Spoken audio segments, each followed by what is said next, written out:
The PlayStation 2 wasn't just a console, it was a phenomenon. A machine so successful, it didn't just win its generation, it became the best-selling console of all time. Even today, more than a decade later, its impact still echoes through gaming. But here's the strange part. When the PS2 launched, no one fully understood just how big it would become. To understand the PlayStation 2, you have to go back to a time when gaming was evolving fast, the late 90s. The original PlayStation had already changed everything. 3D gaming was no longer the future, it was the present, and Sony was the company to beat. Expectations were massive, and Sony knew it.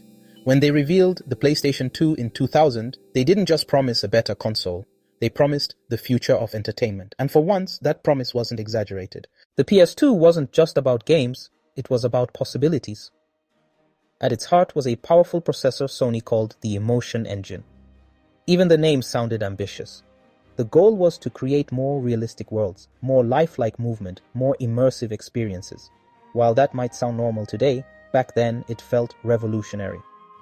Here's where Sony made one of the smartest decisions in gaming history. They added something simple that changed everything, a built-in DVD player. Pause for a second, because this moment, this single decision, is a huge reason the PS2 became unstoppable. At the time, DVD players were expensive and not everyone had one, but the PS2 could play games and movies. For many households, buying a PS2 wasn't just buying a console, it was buying a home entertainment system.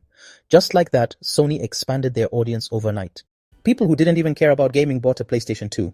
And then came the games, because a console is only as strong as the experiences it offers. The PS2 delivered over 3,000 games, a library so massive there was something for everyone, but among all those games, some stood above the rest. Let's talk about 5 of the most played and iconic PlayStation 2 games, and why players couldn't get enough of them. First, Grand Theft Auto San Andreas. The game felt limitless, a massive open world with cities, countryside, and freedom everywhere. Players loved it because they weren't restricted. You could follow the story or ignore it completely. Drive, explore, create chaos. It gave players control like never before. Second, Grand Theft Auto Vice City. Bright neon lights, 80s music, a vibrant city full of life. Vice City wasn't just a game, it was a vibe. Players loved the atmosphere, the style, the feeling of being inside a living world inspired by an entire era. Third, Gran Turismo 3 A-Spec. This was realism at a level players hadn't seen before. Detailed cars, accurate physics, a true driving simulator. Players loved the challenge, the precision, and the sense of mastery that came from improving lap after lap. Fourth, Metal Gear Solid 2 Sons of Liberty.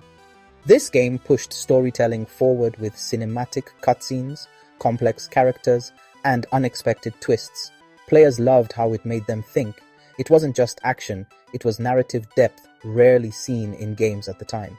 Fifth, the Pro Evolution Soccer series. Simple to pick up, hard to master. This game brought people together, friends competing for hours, tense matches, last-minute goals. Players loved the realism and the competitive fun it created.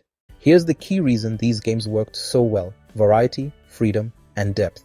The PS2 didn't focus on just one type of experience, it offered everything. That's what made it unforgettable. While Sony was building something massive, competitors struggled to keep up. Sega tried with the Dreamcast, but couldn't compete long-term. Nintendo launched the GameCube, powerful but limited in appeal. Then Microsoft entered the market for the first time with the Xbox. Despite all this competition, the PS2 stayed ahead. It wasn't just a console, it was everywhere. Living rooms, bedrooms, and gaming cafes. By the end of its life, the PlayStation 2 sold over 155 million units, a number that still hasn't been beaten. Even something this successful wasn't perfect.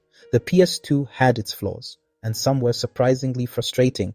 First, the memory cards. Just like the PS1, you couldn't save without one, and storage space was limited. Players often had to manage saves carefully, deleting old data to make room for new games. Second, the controller ports and wired limitations. Everything was wired. Controllers, memory cards, accessories, which meant clutter, limited movement, and less convenience compared to what came later. Third, early hardware issues with the disk drive.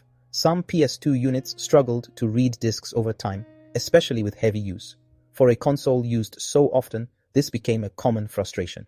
Yet none of these flaws slowed it down, because what the PlayStation 2 offered was too big to ignore. It wasn't just about better graphics or more power, it was about access, choice, and experience. It turned gaming into something universal, something shared, something that connected people. Looking back more than a decade later, there's a different feeling, nostalgia. The sound of the startup screen, late nights playing with friends, discovering new worlds without tutorials or guides.